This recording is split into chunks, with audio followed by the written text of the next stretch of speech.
Salut tout le monde, c'est Tisma, j'espère que vous allez bien. On se retrouve aujourd'hui pour une nouvelle vidéo. Une vidéo qui revient après un mois d'absence. Je suis désolé les gars, mais il y a eu les vacances. Après les vacances, il y avait la rentrée à l'université avec tout ce que cela implique. Le déménagement, tout ça, un équilibre à trouver. C'était assez difficile de réaliser des vidéos durant les week-ends précédents. Mais je reviens, mais avec un format un peu différent. C'est ce que je vais vous dire maintenant tout de suite.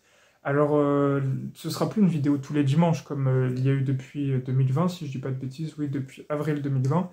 L'assiduité va être différente, ce sera pas des vidéos pareilles chaque semaine de parfois 20 minutes, environ 15-20 minutes, tout dépendait du nombre d'informations dans la semaine qui précédait. Là, on va changer et on va passer sur un format un peu plus court, qui pourrait être moins assidu, mais pourtant il y aura peut-être presque autant, voire même plus de vidéos. Tout dépendra encore une fois des actualités dans les semaines à venir. Mais du coup, je vais essayer de faire des vidéos plus courtes, qui vont durer peut-être 5 minutes, un peu moins, tout dépend aussi de l'information en question. Et ces vidéos, ce sera pour réagir à une news qui est donnée. Donc par exemple, transfert de tel joueur, une vidéo.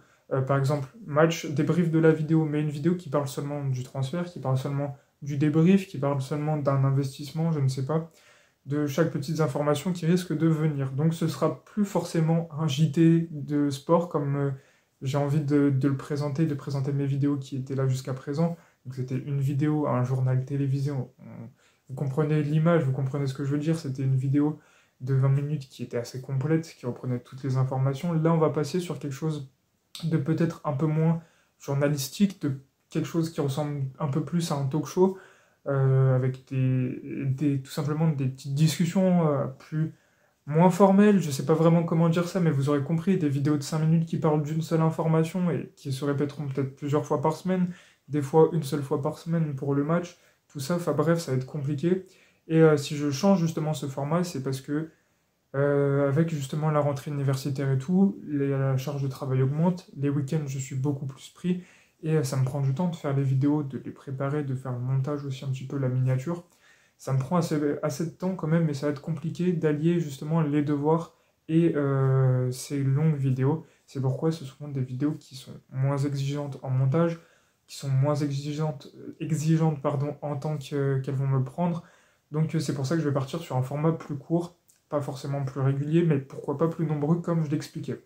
Donc j'espère que vous serez d'accord avec cette nouvelle vision de Tismawel qui va partir en talk show plutôt qu'en JT, si je peux dire ça comme ça.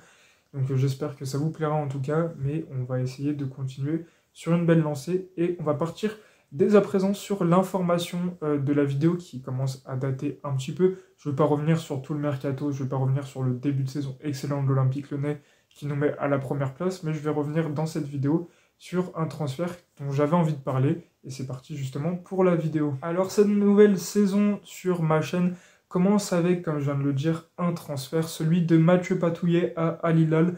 J'avais beaucoup envie d'en parler parce que Mathieu Patouillet, j'étais monté dans le train il y a un petit moment déjà, je me suis dit futur grand gardien de l'Olympique Lyonnais. Aujourd'hui il a 21 ans, il a été transféré à Al Hilal. Alors les détails du transfert, 342 000 € et 20% sur une éventuelle plus-value future. Donc vous l'aurez compris, si Al Hilal revend le joueur, on touchera 20% du prix du transfert. Ce qui peut être pas trop mal en vue de la qualité du joueur. Mais bon, moi je suis assez triste de voir Mathieu Patouillet partir, parce que c'était certes de prêt en national, de prêt à Sochaux, mais de prêt très constructif, avec des performances très correctes qui auront leur place bien plus haut qu'en national, en Ligue 2 largement. En Ligue 1, c'est possible de devenir doublure, de se développer, de jouer la Coupe de France et d'aller plus loin. C'est ce que je vais vous dire dans quelques secondes. Donc je suis assez triste de voir un tel joueur, avec un tel potentiel pour moi. Je sais que pas tout le monde est de cet avis-là, on a d'autres bons gardiens.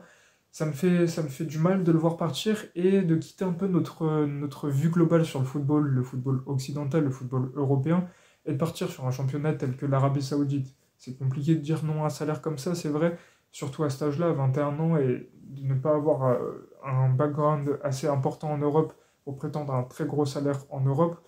Donc je peux comprendre la décision de partir en Arabie Saoudite pour, entre guillemets, lancer sa carrière. Il commencera deuxième gardien derrière Bounou, puis pendant la CAN, il devrait prendre le relais en tant que premier gardien, donc cet hiver. Ça, c'est plutôt pas mal pour lui, ça va commencer à développer. il va prendre en importance. Ça, c'est très bien pour sa carrière. Ça va enfin débuter, puis pourquoi pas le voir revenir en Europe d'ici 2-3 ans, dans un vrai club européen, où il jouera, pas un club de national comme l'était Sochaux par exemple. Mais je suis assez triste parce que moi je l'aurais utilisé de la façon suivante. Alors je n'aurais pas recruté Dominique Griff si je devais gérer le mercato lyonnais, après le départ de Perry, surtout en vue des performances de Descamps jusqu'à présent qui sont assez exceptionnelles. On est sur un clean sheet depuis le début de la saison. Donc Descamps serait le premier gardien. Ensuite, deuxième gardien Mathieu Patouillet, Lassine Diarra, troisième gardien. Ou inversement, tout dépendrait à l'entraînement des performances de Lassine Diarra ou de Mathieu Patouillet. En tout cas, on serait sur cette hiérarchie. J'aurais lancé justement le natif, enfin le natif non, mais celui qui a vécu chez Silly Châtillon-sur-Azergue, celui qui a vécu là-bas, aurait pu prétendre à se développer en Coupe de France. Je pense que ça aurait pu être pas mal pour lui, se lancer dans le groupe professionnel en match officiel, pouvoir sortir quelques performances, prendre quelques repères, jouer contre des adversaires qui ensuite seraient plus forts que des équipes de nationales. Donc ça aurait pu être pas mal pour lui. Et ensuite, dans quelques années, pourquoi pas avec le départ de Descamps, dans je ne sais combien d'années, 3, 4, 5 ans, s'il reste aussi longtemps, si les performances suivent et s'inscrivent durablement, pourquoi pas le voir devenir premier gardien et le voir rester jusqu'à 34, 35 ans, à la manière d'Anthony Lopez, à la manière d'un Grégory Coupet, plutôt au début de ce siècle-là. Donc voilà pour Mathieu Patouillet, voilà comment je l'aurais utilisé, voici mon avis sur le transfert qui me rend triste parce qu'on perd un élément qui a un gros potentiel. Je sais que pas tout le monde est de cet avis, comme je l'ai dit tout à l'heure, donc n'hésitez pas à débattre en commentaire, je dirai et je répondrai à tous vos commentaires avec énormément d'intérêt. Donc j'espère que vous avez kiffé la première vidéo de la saison. Si c'est le cas, n'hésitez pas à liker, à commenter et à vous abonner. On se retrouve pour une prochaine information. Et on se laisse sur une phrase de Bart Cruzat, l'Olympique Lyonnais est une formidable raison d'être heureux. Allez, ciao les gars.